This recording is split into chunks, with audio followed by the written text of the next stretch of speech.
Saludos, amigos de Reacciona Hoy. Empezando el 2019 vamos a hablar de uno de los aspectos que caracterizan a las economías latinoamericanas alrededor del mundo, pero muy especialmente dentro de sus propios países. Todos sabemos de los escándalos de corrupción que ha habido y que han sido cubiertos por diferentes youtubers que pues, son personas responsables que se preocupan por sus países.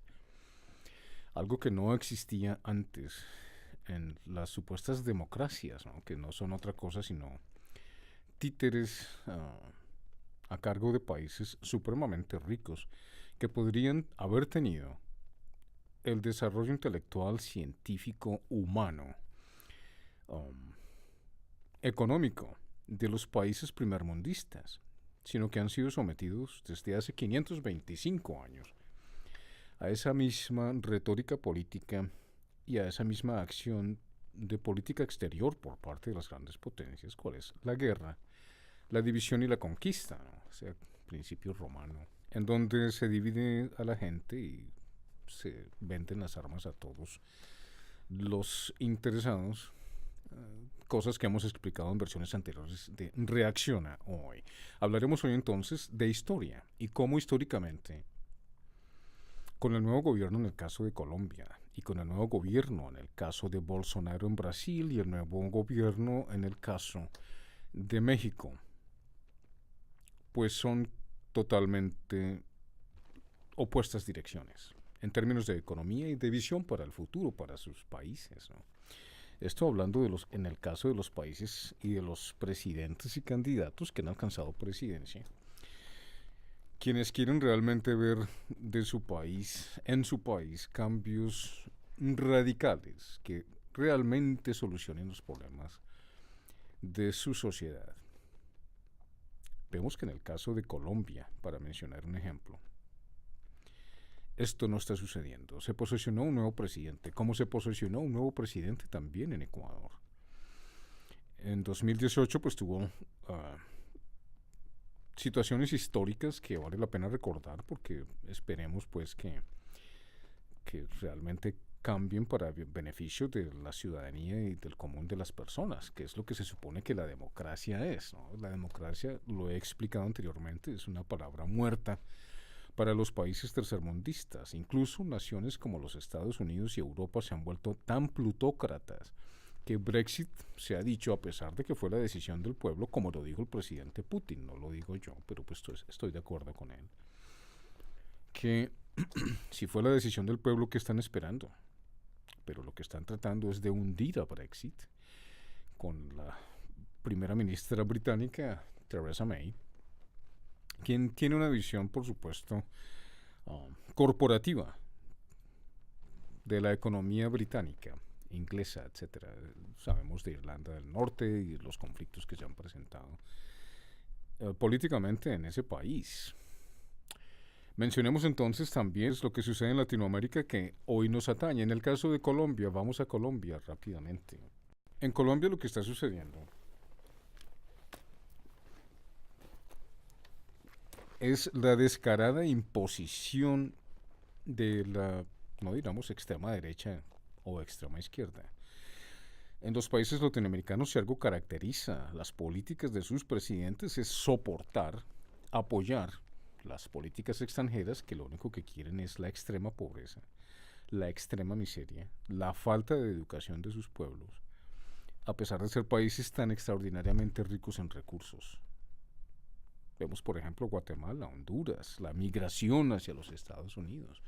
Fenómenos que pues están tratando de presentar, como lo predije en la edición anterior, en varias ediciones anteriores de Reacciona Hoy, cuando mencioné el conflicto entre los grandes poderes capitalistas, imperialistas en términos exactos, que quieren seguir colonizando el resto del mundo. Es decir, si ellos no se dieron cuenta que hace 525 años el proyecto de colonización a través de la esclavitud, de los asesinatos, de los genocidios, es una cosa que no se debería aplicar para el siglo XXI en términos de tecnología, de civilización, de argumentos civilizados.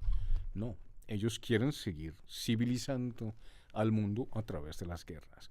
El último ejemplo fue Siria y como lo dije en ese programa, Siria ganó contra todas las posibilidades porque tenía a todo el mundo en contra. Todas las potencias del mundo en contra de Siria y ha ganado la guerra el presidente Bashar al-Assad.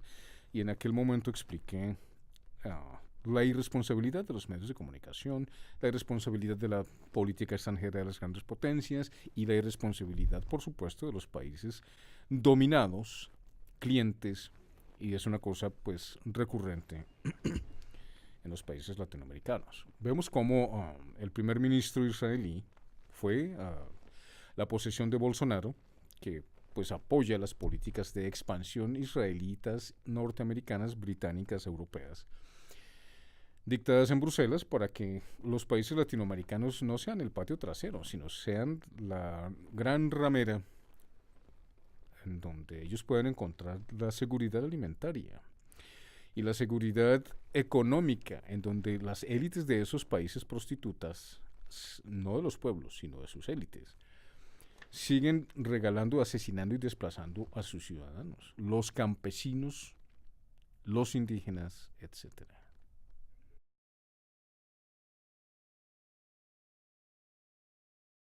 Hoy vamos a hacer un recuento histórico de las realidades históricas que algunos jóvenes quieren proteger, como es el caso de algunas personas que se presentan en televisión, en donde la gran mayoría es inutilizada por una pequeña minoría, que en este caso son la clase dirigente de los países centro y latinoamericanos. Una política exterior de las grandes potencias que obedece, como lo dije anteriormente en otras ediciones, a la voluntad de la política extranjera del Plan Marshall y de que hay políticas que funcionan para los países europeos que quieren aplicar en Colombia y que son consideradas como la doctrina Monroe y la doctrina que sirvió para los intereses británicos en su momento y por supuesto los países colonizadores como Norteamérica e Israel, y quieren decirnos en términos políticos qué es lo que el Centro y Latinoamérica necesitan, causando semejante cantidad de violencia, de injusticia, de inequidad, de miseria y de pobreza. ¿Cómo encontrar caminos a la felicidad, al desarrollo, en términos del libre desarrollo de la personalidad, en todos los sentidos, pero especialmente en términos de ciencia, tecnología y de república, no de democracia porque eso es una farsa? Si únicamente se adoptan políticas a través de los títeres y de la, por supuesto, falsificación o el fraude en los resultados de las elecciones públicas, que es lo que está denunciando Estados Unidos, por ejemplo, ahora de Venezuela. El presidente venezolano hoy acaba de ganar las elecciones y ellos consideran que no son elecciones de franca lid en términos democráticos, en donde las mayorías hayan votado y la gente haya declarado que él es su presidente. Pues eso mismo hicieron con Colombia e hicieron con Ecuador y ha sido la política extranjera norteamericana, como ha sido explicado, por la historia. No lo digo yo, lo dice la historia. Reacciona hoy. Quiero invitarlo a que usted haga parte de la historia, pero desde el lado correcto de la historia. ¿Por qué correcto? Porque significa que va a haber equidad, que va a haber la distribución de los recursos de los países, no para los ricos, sino para todo el campesinado, los pueblos indígenas, las minorías negras, específicamente hablando de los países tercermundistas que han sido colonizados por los países primermundistas, es decir, que tienen mejor tecnología y mejores avances en términos de militares, en donde pueden imponer a la fuerza, como ha sido demostrado y dicho y redicho en Reacciona Hoy, como parte del proyecto mundial Vía Afuera, en los países centro latinoamericanos y a lo largo de los países asiáticos, etcétera, etcétera. Hoy, recurriendo a la historia, vamos a escuchar qué era lo que pedían los campesinos hace 20 años, como no una propuesta, sino como una necesidad inmediata de los pueblos. ¿Y por qué no se ha realizado hoy? ¿Por qué llevamos 525 años luchando por lo mismo? ¿Y por qué el Centro Democrático, la U, los liberales, Vivian Morales, que dice que representa un sector cristiano que ha sido respaldada por muchos pastores evangélicos en Colombia. En México, cada sector tiene la influencia cristiana principalmente y por supuesto de la Iglesia Católica, de los grandes poderes, en donde se sientan en la misma mesa para eternizar las mismas condiciones. Usted ve, por ejemplo, que eso no es el caso de Japón, de Suecia y los países que tienen políticas, le guste a usted o no, más socialistas. No en el sentido de Lenin ni de Trotsky, eso es otro cuento, eso quedó en el pasado, eso pasó hace 100 años. Pero desde el siglo XX y mediados después de la Segunda Guerra Mundial, son países que liberados del yugo del nazismo y de la opresión del bolchevismo en Rusia, y de todas esas políticas socialistas que fracasaron, comunistas que fracasaron, etcétera, etcétera.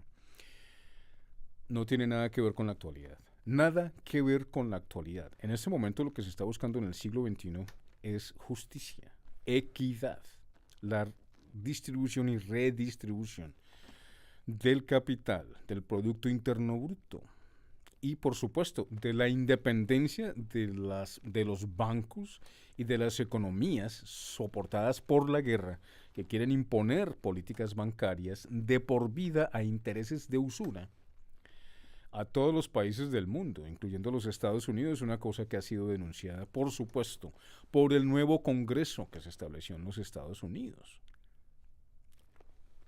Encontramos que hay 2 personas islámicas en el nuevo Congreso de los Estados Unidos. Hay 100 mujeres, hay 100 personas nuevas, de las cuales muchas son mujeres, representando al nuevo Congreso de los Estados Unidos, que vencieron en franca lid, por votación, a los políticos tradicionales de sus votantes. Eso tiene otro término, bueno, en fin, se me escapa, que eligieron a estos nuevos líderes para el Congreso de los Estados Unidos, cosa que pues ha sido ya un escándalo. Se ha acusado abiertamente por la mayoría del Congreso, sea republicano o sea demócrata, que son personas nuevas y se les acusa de comunistas y se les acusa como en la época de J. Edgar Hoover, porque no quieren que el orden de cosas en su país cambie. Mucho menos lo van a querer de los países suramericanos. Como lo predije en ese programa, cuando hablé de la guerra, de cómo iban a llevar la guerra los norteamericanos a su país, porque ustedes pueden creer que Mike Pompeo puede decir lo que se le ocurra acerca de Rusia, y que Rusia es un bandido y que Rusia, pero yo no he visto que Rusia tenga 40 bases alrededor de Irán. Yo no he visto que Rusia tenga bases alrededor de todos los países del mundo, que no se puede ni siquiera contar. Sabemos que hay más de 900 bases. En Colombia existen 7 o 10 que hoy, este año, es decir, en este año, se termina su franquicia, obviamente con el nuevo presidente y la nueva política de guerra contra Venezuela. Va a ser la nueva ramera que va a ser utilizada. Es decir, un arfil, podríamos decir, pero que en términos, eso sería decir una palabra supremamente elegante para definir a la política colombiana en este caso, que sirva para agredir a un país hermano como es Venezuela. No estoy diciendo que Venezuela tenga todos los colores de la democracia, porque no es así, pero las sanciones que han sido impuestas por los Estados Unidos y los países europeos, pues obviamente aumentan la indignidad de ese pueblo y la infiltración de personas de diferentes grupos de la CIA y de otros de otras gentes que pues colaboran para que ese país no encuentre la paz. Pero un caso peor que el de Venezuela, incluso con toda la publicidad que se hace en los medios, publicidad que se hace en los medios de comunicación, es Colombia. Colombia está en una posición muchísimo más grave, está en mucho más peligro que Venezuela, porque está liderada por corruptos. El senador Jorge Robledo, el senador, verdaderos héroes de la independencia, ¿no? Estamos hablando de la calidad de héroes de Policarpa Salabarrieta, de Antonio Nariño, incluso de Santander, que Santander, pues por supuesto, tuvo su fama, para quienes hayan leído algo de historia, de ser un poco ambicioso, personalista y de buscar sus propios intereses, pero fue un hombre, fue un gran estadista, no cabe la menor duda. Y podemos encontrar ya quienes visitamos el Palacio de Justicia después de semejante desgracia en el 85, 6 de noviembre, aquellos espíritus que permanecían presos en ese lugar. Eso es otra cosa de la que tenemos que hablar. Tuve la oportunidad de visitar el Palacio de Justicia días después de los hechos, con otros dos amigos, en fin. Recorriendo la historia, hablemos hoy entonces, ¿qué es lo que los campesinos, las minorías, los indígenas del Cauca, del Putumayo, del oriente del Cauca, del centro, del norte y del sur, le pedían al gobierno por lo que nunca le pararon bolas? ¿Y qué fue lo que pasó? ¿Qué ha pasado? ¿Y qué es lo que va a pasar, amigos de Reacciona Hoy? Bienvenidos.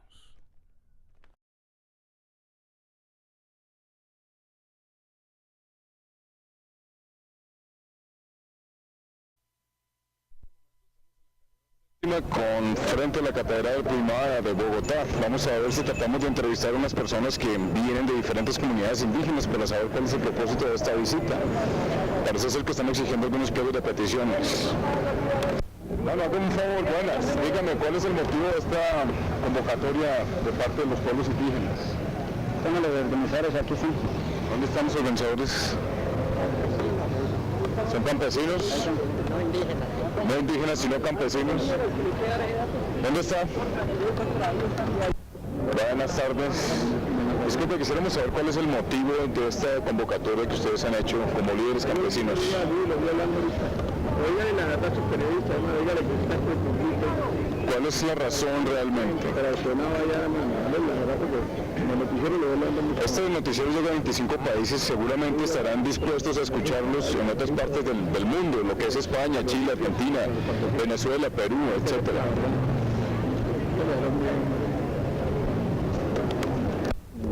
Bueno, entonces, ¿es usted el líder comunitario de estos campesinos que vienen aquí a Bogotá? ¿Con qué propósito? A ver, nosotros como campesinos, primero que todo queremos decirle al país, o queremos que, no queremos, sino que todo el mundo conoce que las políticas del gobierno no están trazadas, no están diseñadas para el sector desprotegido como es el sector campesino. De pronto, sí, se habla de sector agropecuario, pero los beneficios están distribuidos van canalizados a favorecer a quienes, a los sectores que tienen plata, a quienes son empresarios. ¿Ustedes están pidiendo una reforma agraria seria? Bueno, primero que todo, por esa razón estamos aquí, porque nosotros en materia de proyectos agropecuarios, el sector agropecuario no tiene subsidios, ningún respaldo por parte del Estado. No tiene comercialización. La comercialización de los mismos medios de comunicación son malos. Entonces, por ese lado, pues como campesinos que somos el sector productivo, el apoyo del Estado es casi nulo. Si no lo sentimos. Por otra parte, pues en aspectos como la salud, necesitamos nosotros como personas pobres los cupos para el régimen subsidiado. ¿Ustedes de qué zona del país son? Somos del oriente caucano, hay también gente del norte del Cauca y concretamente de Popayán. También en algunos sectores de Cauca, con motivo de la avalancha del país, en materia de vivienda, el Estado aprobó unos subsidios de vivienda, y esta es la fecha que antes el Estado de La Plata. ¿Hace cuánto fueron aprobados esos subsidios? Desde el 96. Y ahora el gobierno está diciendo que no se hace cargo de cuentas del pasado gobierno. ¿Qué hay de los aspectos que tienen que ver con la educación e infraestructura para ustedes? ¿También es nulo? A ver, primero que todo, nosotros hemos tratado aspectos relacionados concretamente con lo que es la vida del campesino. Nosotros sí, la parte de educación, sabemos que es importante, que necesitamos, que es la base del desarrollo, pero como tal tenemos 5 punticos, y en esta ocasión pues electrificación, educación y algo otro que son importantes no los tenemos incluidos. ¿Por qué? Porque sabemos que de pronto va a ser muy difícil de hacer esta negociación. Ustedes tienen una representación en el Senado de la República. ¿Han hablado con él, con el senador Pinacue o con algún otro senador que los representa? ¿Han tenido algún tipo de contacto? ¿Hay coordinación con ellos? A ver, ¿O esto es un movimiento independiente precisamente a raíz del descuido estatal? sí, a ver, esto surge a raíz de que, como tal, pues nuestros representantes, hay que ser claros, si nosotros los vemos de pronto faltando un año para las nuevas elecciones, en sí, pues siempre en sus campañas nos dicen que están trabajando, que han hecho, pero las acciones Son casi que nulas. ¿Qué tiene usted que decir al respecto? Pues al respecto es que estamos cansados de tanta mentira, tanto engaño, tanto de los políticos que nos han hecho tanto daño, tienen al país como un barco a la deriva que ya está para hundirse. Entonces nos hemos visto abocados A la protesta. a la protesta. ¿Ustedes vinieron en qué? ¿Se transportaron a pie o cómo llegaron hasta Bogotá, hasta la capital? En las chivas que tenemos en el municipio. Esta lucha ha sido dura porque nosotros ya tenemos experiencias de años anteriores que no nos han cumplido. Hay una cantidad de escritos ahí que no nos los cumplió ni Barco, el único que nos dio 3 puntos de 32 puntos que teníamos fue Samper, y ahora este gobierno también nos ha incumplido, hemos tenido que tratar con ellos, no ha sido serio. No estamos de acuerdo con el Plan Colombia porque el Plan Colombia no nos favorece como campesinos toda la plata que invirtieron en todas las chatarras viejas de armamento, de municiones para el mismo pueblo. Nuestros hijos son el ejército, son la gente del monte, son los mismos paramilitares, nuestro pueblo. Ellos nunca aportan un muerto, sino nosotros, toda la vida. ¿Qué tiene alguien usted que decir? ¿Qué opina usted de lo que está diciendo su compañero? Eso es la realidad, fuertemente, porque pues los políticos de turno hasta lo presente nos ofrecen, pero nunca llegan las cosas como las ofrecen. ¿Qué le exigen ustedes a la comunidad de Colombia, al resto del país, a las grandes ciudades, a los que parecen indiferentes o parecemos indiferentes ante la situación de nuestros hermanos como Yo ustedes? les pediría de que nos unamos porque las fuerzas unidas nunca harán vencidas y es el momento que el país está en manos de nuestro pueblo campesino, que será el futuro de nuestro país. Hay un problema que la niñez no tiene un futuro, es muy incierto, la juventud no está en nada, la juventud te lo incita, le llama a esto una reunión, nunca se comprometen, entonces hay que volver de nuevo a culturizar y educar a la gente para que mañana sean los que nos van a representar, ya que nosotros estamos viejos, hemos dado lo que hemos tenido. Una reforma agraria, básicamente, ¿en qué sentido la piden ustedes? En la tenencia de las tierras gratis, el 100%, que se nos dé la asistencia técnica, que hayan los préstamos a un bajo interés, bueno, que haya el mercado asegurado. Esto de la vaina de la apertura económica nos ha hecho mal, nos tocamos piso, ya no tenemos ni con qué. Desde la época de Gaviria que se hizo la apertura económica, ustedes no han podido comercializar. Nada, hemos estado estancados, hemos estado, como se dice, un barco a la deriva ya que no sabe para dónde va.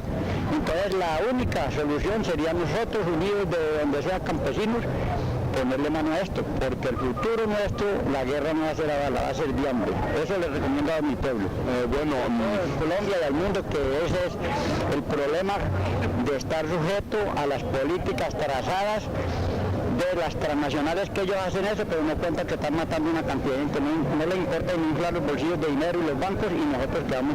Bueno, ¿qué más quiere aportar algo para este comentario de prensa? Muy amable, les agradezco muchísimo. Este es el comentario de las gentes que han venido desde el Cauca precisamente a llamar la atención de los medios de comunicación y de todo el Estado por sus necesidades. Ellos son campesinos que vienen de diferentes partes del país, específicamente del norte del Cauca y del sur del Cauca y también de Popayán. Estas personas buscan la reconciliación por medio de reformas agrarias. Esperamos pues que la atención del pueblo y la atención de las instituciones encargadas tomen cartas en este asunto. Buenas tardes. ¿Hasta cuándo piensan ustedes mantener esta convocatoria? Carlos, no estamos prohibidos de información. Acá no lo podemos. Buenas tardes, ¿cómo les va? Quisiéramos saber para los medios de comunicación. ¿Quién es usted? Nosotros somos periodistas de Radio María, llegamos a 25 países alrededor del mundo, a Chile, a todo Sudamérica. En Sudamérica existen comunidades indígenas como ustedes, seguramente ellos van a estar interesados porque pasan por los mismos problemas que pasa Colombia.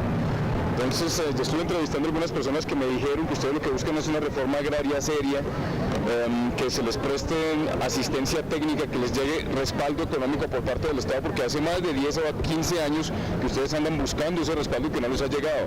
Entonces la pregunta es, ¿cuánto tiempo piensan ustedes mantenerse aquí para lograr el objetivo que se han propuesto? Pues más que todo nosotros pensamos estar aquí hasta que el gobierno nacional nos apruebe la petición que tenemos hecha desde el día de ayer, y esperamos de que si él nos aprueba eso hoy nos retiramos, y si no, estamos por un tiempo indefinido. ¿Son algunos puntos básicos los que ustedes exigen? Los puntos básicos que nosotros exigimos es la consecución de tierra, vivienda digna, educación, empleo y más que todo lo que se llama la salud. La reforma agraria. Y en cuanto a la reforma agraria, pues nosotros estamos luchando desde más de un milenio de años, y en la cual el gobierno a los campesinos sin tierra no nos ha dado prioridad para que nosotros seamos beneficiarios, sino los que están beneficiando son los grandes capitalistas, y en la cual nosotros como colombianos somos olvidados del Estado, y por ese motivo nosotros nos encontramos desde el día de ayer hasta hoy esperando la pronta resolución favorable para nosotros. Ustedes exigen la escritura de las tierras a través de las escrituras, es decir, que ustedes sean propietarios de las tierras por los medios legales y no únicamente de dicho. Nosotros queremos que el gobierno nos colabore, y como sabemos que la reforma agraria, a través de la participación de la INCORA, nosotros queremos es que el Estado nos compre las tierras para nosotros cancelarlos a largo plazo, y a través de la INCORA nosotros poseer nuestra propia escritura, y así nosotros seguir sin...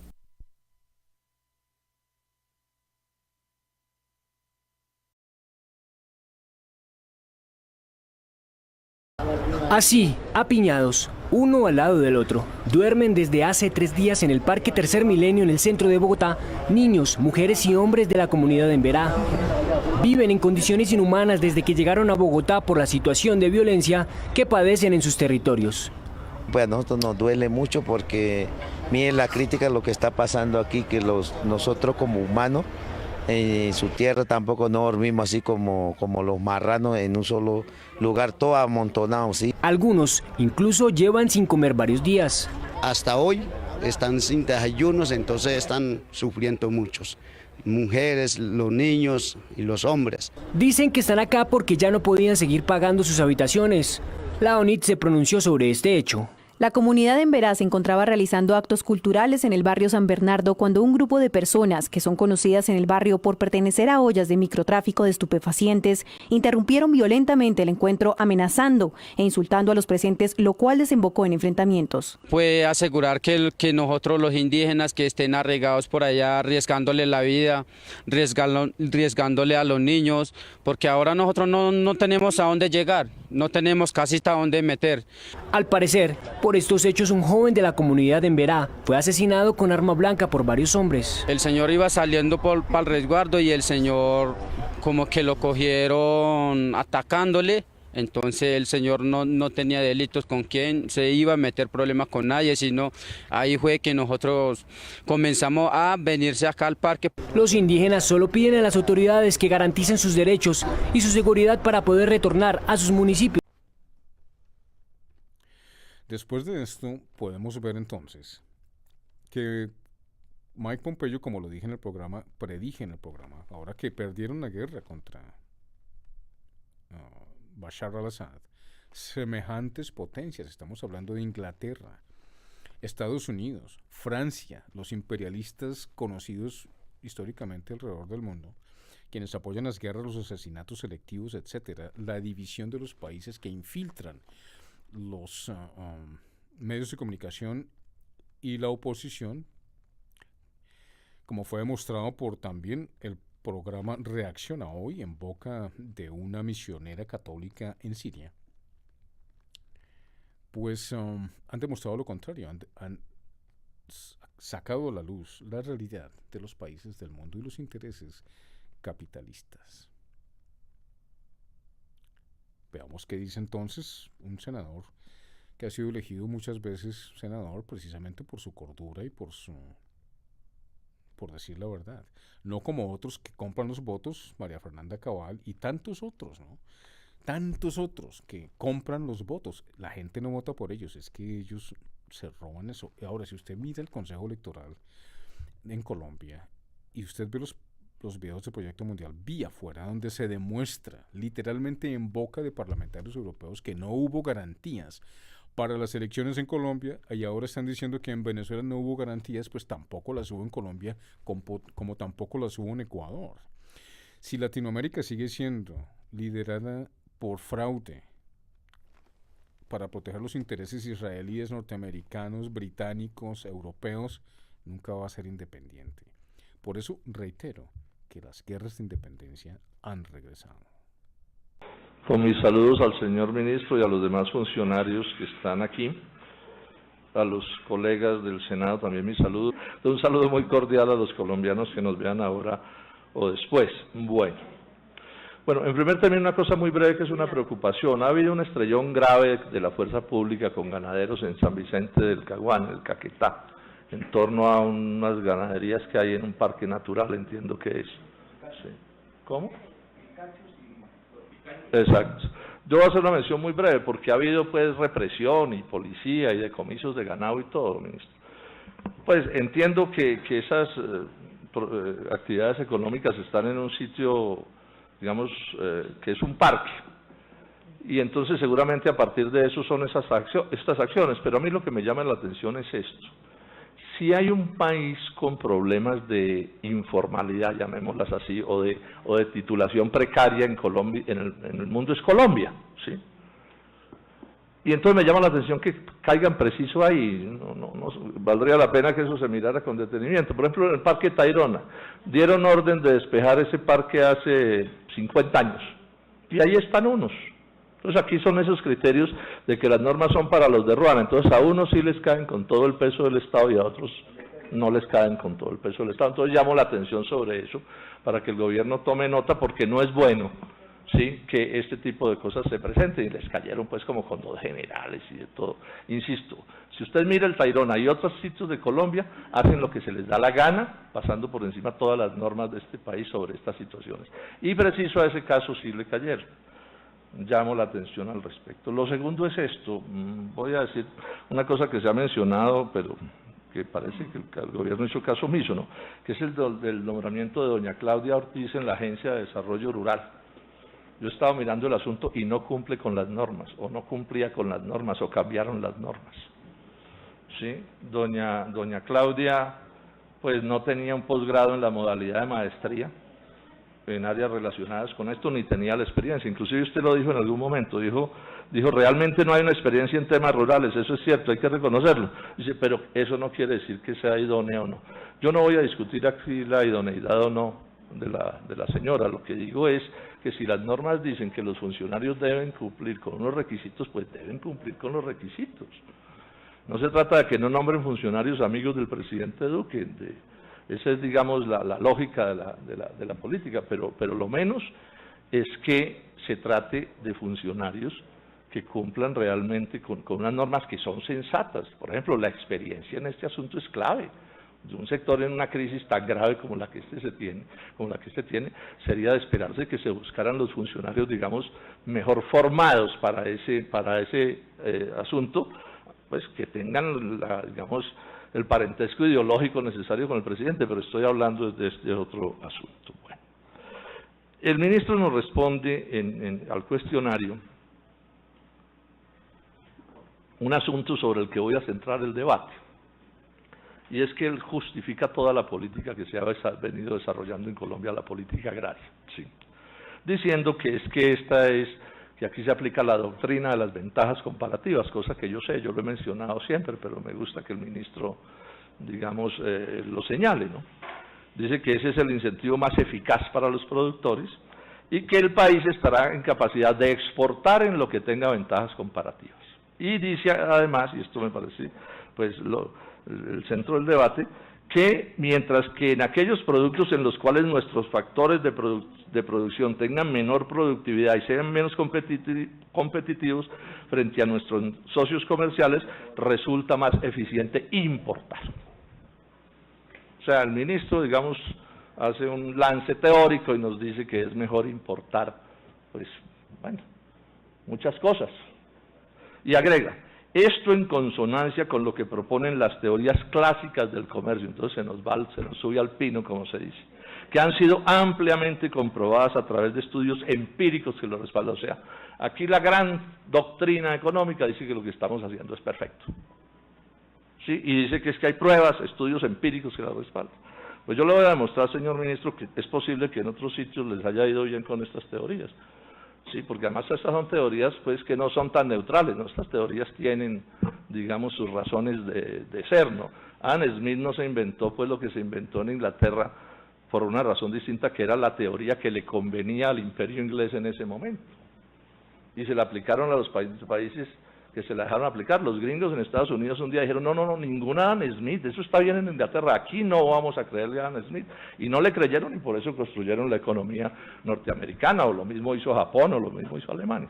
Pero lo que le voy a demostrar, doctor, es que no es verdad que en Colombia esta doctrina de las ventajas comparativas genere desarrollo.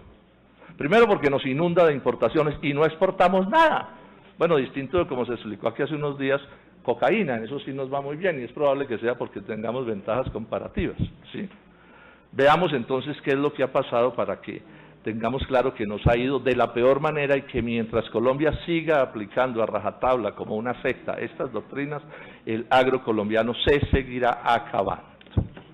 Importaciones, 1990, estas cifras se discuten y hay distintos tipos de cifras, pero yo las doy pero para mencionar la cosa gruesa. Cifras de 1990 con el anuario estadístico del Ministerio de Agricultura. 1990. En valor, importábamos una suma, por razones del tiempo no la voy a mencionar, pero el punto es que importaciones han crecido en dólares 1.280% en ese lapso. Mientras que las exportaciones han crecido 188% en dólares. En toneladas, las importaciones han crecido 825% y las exportaciones en 80%. O sea, peor no nos puede haber ido, tanto en dólares como en volumen, en toneladas. Bueno, otro dato voy a dar. Importaciones en relación con el consumo interno. Entonces, en 1990, la producción ponía 586 kilos por habitante en el consumo interno y las importaciones apenas 38. Bueno, ¿qué sucedió? Al 2016, la participación de la producción nacional del consumo interno ha crecido 2.5%, o sea, nada. Y las importaciones 580%. 580%. Esa es la triste realidad de esta historia. O sea, esto los técnicos lo llaman el crecimiento de la dependencia alimentaria en relación con el exterior. Nuestra dependencia era del orden del 5% en 1990 y estamos del orden entre el 20 y el 30% de esa dependencia. O sea, ¿eso qué quiere decir? Que entre el 20 y el 30% de lo que consumimos es importado. Ahora, hay productos estratégicos fundamentales, porque en alimentos no son iguales los cereales que otros productos, donde la cosa es un desastre. Entonces, por ejemplo, en trigo 99% de importaciones, en maíz 74%, en cebada 97%. O sea, Colombia está perdiendo, y ahora me voy a detener sobre eso, pero lo menciono desde ya, o tiene muy perdida su seguridad alimentaria, que es un concepto clave en el desarrollo agrario de un país que tiene tierras, aguas y personas capaces de tener una producción agropecuaria donde esto no pasara. Porque si usted es Arabia Saudita, pues bueno, es un desierto, no sé qué, o un país muy pequeño y todo, pero aquí nos sobra tierra, agua y gente para hacer este asunto. Veamos además cómo está esto empeorando, porque este martirologio no ha terminado. O sea, este martirologio tiene que ver con todas las políticas del libre comercio, pero en todos los productos no se ha aplicado el libre comercio, digamos, hasta el fondo, sino que están en el proceso de aplicarlo. O sea, para el 2029-28 el libre comercio se va a estar aplicando en Colombia al 100%. Y fácilmente vamos a terminar con otros productos como el trigo. Es un proceso, pero ya lo que nos está pasando muestra para el desastre, para donde vamos, o mejor, en el desastre en el que estamos. Entonces, por ejemplo, arroz. en el que hemos sido básicamente autosuficientes siempre, ya estamos importando el 12%. Dice el propio gobierno norteamericano que importábamos de Estados Unidos en el 2011 $3 millones, y ya estamos importando $79 millones, y no está más porque todavía hay un poco de mecanismos de protección que no dejan que el arroz gringo entre pues como cuchillo en mantequilla caliente, pero para allá vamos. Cada año importamos más arroz, o sea que vamos a perder el arroz. Bueno, el caso de etanol, que nos lo vendieron como una cosa maravillosa. Bueno, el año pasado se importaron 50 millones de litros de etanol. Ahora, esto es un golpe al azúcar, y ojo, un golpe al azúcar es un golpe a la panela. No es posible que a la economía panelera le vaya bien si hay un desastre en el azúcar. Y esto es de esta gravedad de la que estamos mencionando. Y van a crecer más. Entre otras cosas porque el subsidio al etanol en Estados Unidos es del orden de unos $52 por litro. No podemos competir, pero esto tiene un agravante y lo he mencionado otras veces. Ese es un etanol que entra subsidiado allá y aquí. O sea, Colombia subsidia el etanol gringo que estamos consumiendo. ¿Qué política agropecuaria es esa? Por supuesto que no. El caso de la leche. Sin contar el contrabando, las importaciones van en 267.000 toneladas en leche líquida equivalente, que es una manera de pasar, pues, digamos, a leche líquida, queso, todas las cosas. Eso es inmenso. Las de lactosueros también son muy grandes. Ahora, aquí tampoco en leche y en lácteos estamos descubiertos al 100%. Aquí todavía hay un montón de medidas de protección que hacen que la avalancha no sea total, pero vamos para la avalancha total. No es competitiva en las condiciones nacionales, no es competitiva los lácteos con ellos. En el caso de la carne de cerdo, 74.000 toneladas en 2017, se calcula 120.000 toneladas para el 2018. Esa es la tragedia de la carne de cerdo, que además tiene que ver con una cosa que es más o menos fácil de entender. Un cerdo es como un maíz con carne, digamos, de la misma manera que un pollo es como un maíz con alas, o una soya, o una cosa de ese corte, ¿cierto? Y ahí estamos muertos, porque los gringos y otros argentinos, etcétera, producen mucho más barato que nosotros digamos, esa proteína vegetal que es la que se convierte en proteína animal. Carne de pollo, sector en el que estuvo el señor ministro, 60.000 toneladas en 2017, y está lo mismo, súper protegido. Eso todavía no lo han desprotegido. A mí no se me olvida el aviso de una página en el tiempo de FENAVI, las de los pollos, cuando se aprobó el TLC con Estados Unidos, diciendo, nos van a volver trizas. Ahí está el documento. Ahí está el documento. Carne de res, las importaciones creciendo, no son tan grandes todavía, pero por la misma situación estamos completamente protegidos. Estamos completamente protegidos. Y así podríamos seguir mirando. Y si uno mira, la papa está en una crisis por las importaciones, buena parte de los granos han desaparecido, lentejas, arveja seca, ese tipo de cosas han desaparecido. Estamos inundados de frutas extranjeras, buena parte de esas frutas que se venden en las calles son frutas importadas. O sea, esto ha sido un verdadero desastre, pero repito, y va a seguir el desastre. Y todo esto está montado sobre el discursito de las ventajas comparativas que nos dice el señor ministro, que es la política de este gobierno. Y que nos dice que es una maravilla de teoría, que porque funciona bien, yo no sé en dónde, aquí no. Entonces uno no puede montar un país con el cuento de que la teoría funciona en otros lados. Porque es que resulta que estamos aquí. ¿Y qué va a pasar con nuestro país? ¿Qué es lo que está pasando? Ahora, el cuento que nos han metido es que es muy bueno importar comida barata. Yo tengo una frase, no la encontré anoche, pero me la sé de memoria, el doctor Jorge Humberto Botero, que fue ministro de Comercio del gobierno del presidente Uribe, que fue el que negoció el TLC con Estados Unidos, y nos dijo, no, gracias, mil gracias por los subsidios agrícolas extranjeros, porque nos permiten darle comida barata al pueblo colombiano. En la patria, de la patria es la cita además, porque lo dijo en Manizales. Entonces se dispara el precio del dólar y ¿en qué queda la comida barata? En paja. Y así como el cuento, lo más caro es lo que no se produce. Sí. Pero además miren un dato de Oxfam, dice que si se llega a repetir una sequía como la que hubo hace unos años en Estados Unidos, en la región andina podría haber incrementos en el maíz, por ejemplo, entre el 80 y el 55% de sus precios. Bueno, esto es lo que tenemos. Esta es la realidad, estas no son los cuentos, estas son las realidades que estamos padeciendo y ahora vamos a mirar por qué. Y estamos perdiendo, repito, la seguridad alimentaria. Ese no es un juego. Miren, un secretario de Agricultura de los Estados Unidos, el señor Earl Butz, dijo, si se busca una forma de que la gente dependa y colabore con uno, me parece que la dependencia alimentaria es fantástica. Y tengo más citas de este corte. O sea, los alimentos pueden convertirse en un mecanismo de extorsión para obligar a países a que tomen decisiones contrarias a sus propios intereses. Porque la única cosa que no se puede prescindir es de la comida. Ese es un concepto que no es mío, es de la ONU, de la FAO, de todas partes. Lo manejan en Estados Unidos, lo manejan en todas partes.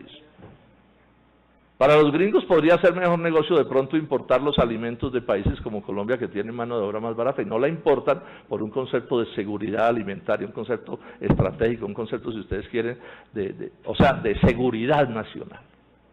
Y nosotros estamos renunciando a ellos. Si miramos los TLCs, yo debatí mucho el tema de Estados Unidos, cuando lo impusieron, dijeron, no, derrotamos al senador Robledo, no, derrotaron a Colombia. Nos ha ido súper mal, ahí están las cifras, o sea, ahí están por completo las cifras. ¿Sí? La pérdida en balanza comercial ha sido inmensa, tanto en toneladas como en precios. Aumento de las importaciones, maíz 393%, carne bovina 202%, oleaginosa 195%, grasas de aceite 140%, cereales 135%, carne de cerdo 114%, leche 73%. Y ahora voy a explicar por qué. No es porque seamos bobos, ni brutos, ni vagos, ni no, es que a uno no lo pueden meter en un ring con un peso pesado siendo uno un peso pluma, porque lo pulverizan, eso ahí no hay nada que hacer. Mercosur nos ha ido súper mal también, la balanza comercial se convirtió en negativa en 253 mil millones de dólares, ¿sí? Con una pérdida supremamente grande. Con la Unión Europea no nos ha ido tan mal, hay que señalarlo. En balanza comercial hemos ganado un poquito, pero eso está ocultando una cosa, es que las pérdidas en lácteos son demasiado graves. Son demasiado graves y ese es uno de los sectores importantes de la economía nacional, que ahí está. Las importaciones de lácteos con la Unión Europea crecieron en 1.200%. 1.200%. Y repito, el sector lácteo colombiano está todavía súper protegido. Bueno, entonces el cuento de las ventajas comparativas, ¿qué es? Es que usted debe producir lo que haga mejor. En cierto sentido quiere decir lo que usted haga más barato. Pero el problema es que eso de lo más barato tiene que ver con muchas cosas que son distintas de los productores. O sea, aquí cuenta una cosa que yo he mencionado muchas veces, el costo país. Y resulta que en el costo país no damos un brinco en la competencia internacional. Entonces, por ejemplo, todos sabemos el peso de la tecnología y estas cosas en la competencia. Pues bien, Colombia invierte en investigación y desarrollo 12 veces menos que Estados Unidos. Entonces, decirle a los colombianos que con nuestra tecnología vamos a competir con ellos, eso es un absurdo. Los costos de nuestra maquinaria, de nuestros insumos, de todas estas cosas son extremadamente más altos que en Estados Unidos. No podemos competir. Es más, no tenemos ni siquiera en agroquímicos, en agroquímicos en general, digamos, tecnología propia para Colombia, sino que adaptamos, y así nos pasa en veterinaria. ¿Sí? Que son adaptaciones de tecnologías hechas para otros climas y otras circunstancias. Miren este dato, vías férreas, esto es clave en la competitividad, o sea, los costos de los fletes. Colombia tiene los más caros del mundo. ¿Saben cuántos kilómetros de vías férreas tiene Colombia activas hoy? 229. Esto es como un chiste. ¿Saben cuántos tiene Estados Unidos? 228.000 kilómetros de vías férreas. Y Estados Unidos no es una potencia férrea, los europeos, si hacemos la conversación con los europeos nos va peor. Por nosotros, por la patria, por el mundo. Hasta un próximo encuentro. Reacciona hoy.